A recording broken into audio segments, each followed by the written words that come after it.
porque o governo faz um estudo para avaliar a viabilidade de uma tarifa zero no transporte público.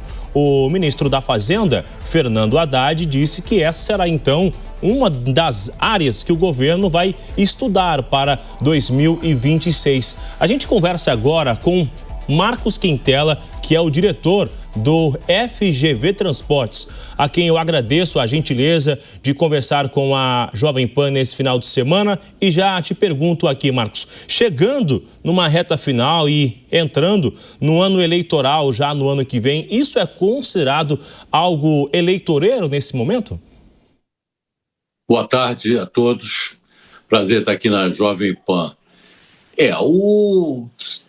Não vamos levar para esse lado, né? Mas é uma situação complexa e necessária, né?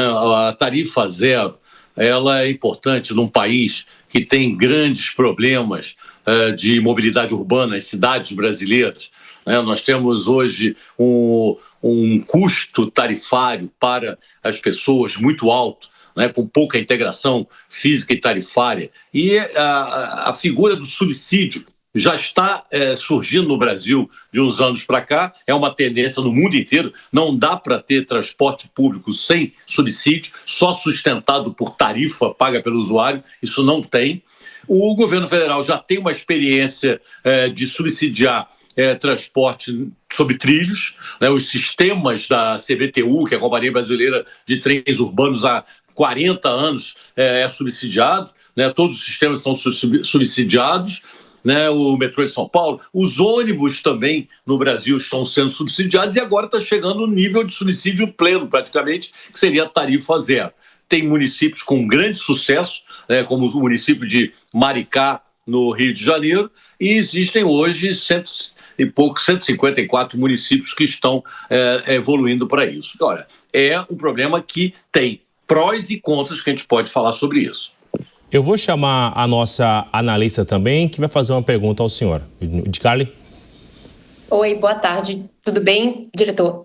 Eu queria fazer uma pergunta assim. Você destacou o município de Maricá. E eu estava aqui refletindo, não existe nenhuma capital grande, por exemplo, São Paulo, nenhuma capital grande no mundo que adote esse tipo de conduta do subsídio de tarifa zero, certo? Porque é quase que inviável, não se sustenta economicamente. Aqui em São Paulo, por exemplo, o transporte público é quase todo subsidiado. Acho que cerca de 80% da questão de quem frequenta aqui, utiliza esse tipo de transporte, é subsidiado o ticket, ou seja, a conta não fecha. Como é que isso vai se sustentar no longo prazo? Porque o Bruno destacou, é uma medida eleitoreira, mas vai ficar o quê? Vai sustentar-se apenas em 2026 e 2027? Como é que vai se sustentar financeiramente? Não tem viabilidade, eu não consigo entender isso de verdade. São pouquíssimos municípios na faixa de 150 a 200 mil habitantes que conseguiram trabalhar com a tarifa zero. A maioria, os outros 100 e poucos municípios, são municípios pequenos, 20 mil, 30 mil.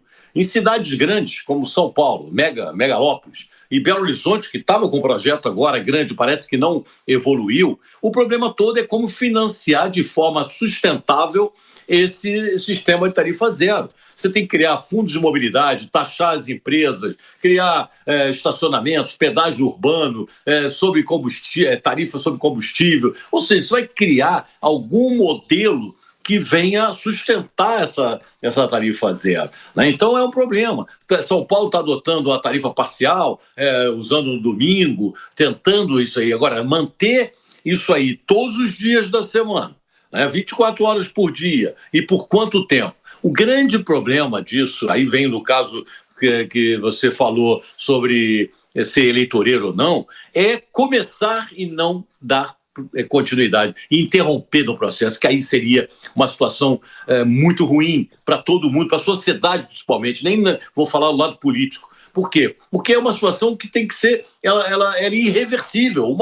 Uma vez ela sendo implementada, aquilo ali passa a ser uma situação que não pode voltar, mas não pode retroceder. É um benefício para a sociedade, para todos os usuários, para as empresas, para a economia, é inclusivo, tem dinamismo, cria uma situação muito boa para a sociedade. Agora, tem os custos operacionais todos envolvidos, né? Então tudo isso é bastante discutível, né? A gente viu agora, na última semana, também no Congresso, diretor, essa discussão da isenção do imposto de renda. Ele enrolou muito para ser analisado porque não estavam conseguindo encontrar uma fonte de compensação. Quando estica de um lado, falta do outro. No caso aqui em São Paulo, no caso geral, como disse o ministro Fernando Haddad. De que forma seria, então? Existe alguma dica, uma expectativa de onde viria essa compensação? Porque se alguém será isento, outro será responsabilizado, né? É aquela velha história que não existe almoço grátis, né? Para eu ter a tarifa zero, alguém tem que pagar essa conta. E logicamente, os subsídios, como a tarifa zero, elas virão do dinheiro público, do contribuinte. Então, aí que tem que ser, como é que vai equacionar esse problema? Quais são os fundos que vão manter esse subsídio? Outra coisa, não basta dar uma tarifa zero, porque essa tarifa zero seria equivalente ao seguinte: a tarifa técnica de remuneração, quanto custa para transportar. E isso é dinâmico. Por quê?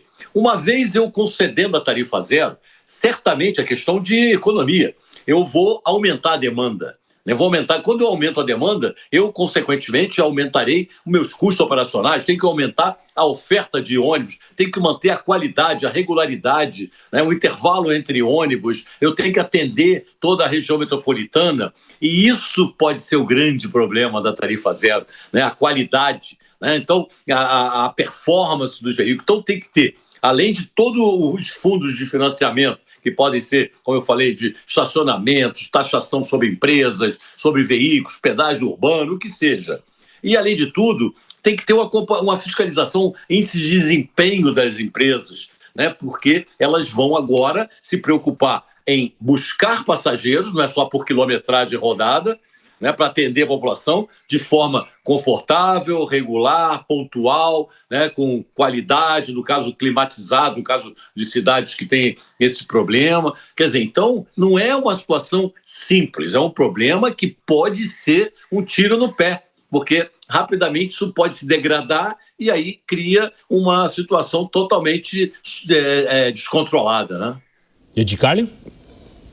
Eu concordo, eu achei muito persistente quando você falou que quando a gente dá um benefício é quase que impossível retirar. Agora eu me pergunto como é que fica nessa situação as empresas de ônibus, né? A gente sabe que é uma situação bastante complicada, a questão aqui de São Paulo foi alvo de algumas investigações. Como é que está o lobby dessas empresas?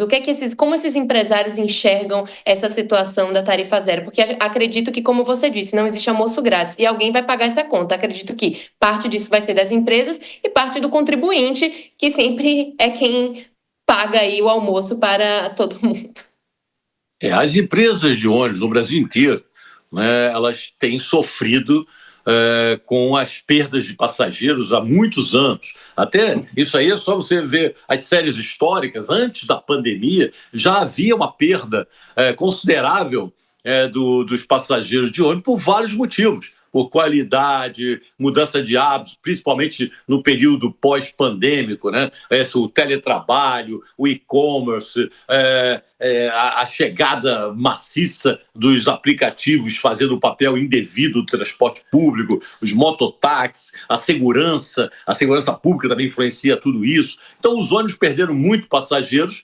Os empresários deixaram de ter uma receita importante para ter incentivos até para reinvestir no sistema. O subsídio surgiu para dar um alento nessa situação, mas é uma preocupação deles de receber de uma forma regular e permanente a tarifa de remuneração, ou seja, aquela tarifa que inclui a tarifa técnica, que é para cobrir todos os custos operacionais, né, pessoal, pneus, óleo diesel, manutenção, seguro, todo o lucro deles também, né, porque são concessionárias privadas, e tudo isso vai depender muito de como as leis serão feitas da tarifa zero, os contratos de concessão, como é que se adequarão a tudo isso. É uma preocupação, porque nós vamos depender fundamentalmente da qualidade ofertada pelos concessionários privados, e eles têm que estar sendo remunerados para isso e também fiscalizados com índices de performance rigorosos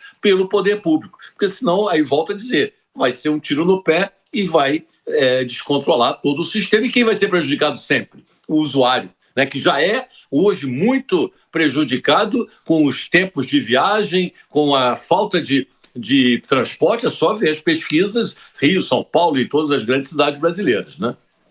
A gente vai acompanhar como será, então, novamente essa discussão, essa fonte de compensação e essa ideia desse assistencialismo que também acaba atingindo, então, algo numa campanha eleitoral clara que já estamos vivendo. Agradeço a gentileza por conversar com a Jovem Pan. Espero que nos próximos dias voltamos a conversar ainda sobre esse assunto, doutor. Sigo à disposição. Obrigado pela oportunidade. Um abraço. Ótimo final de semana.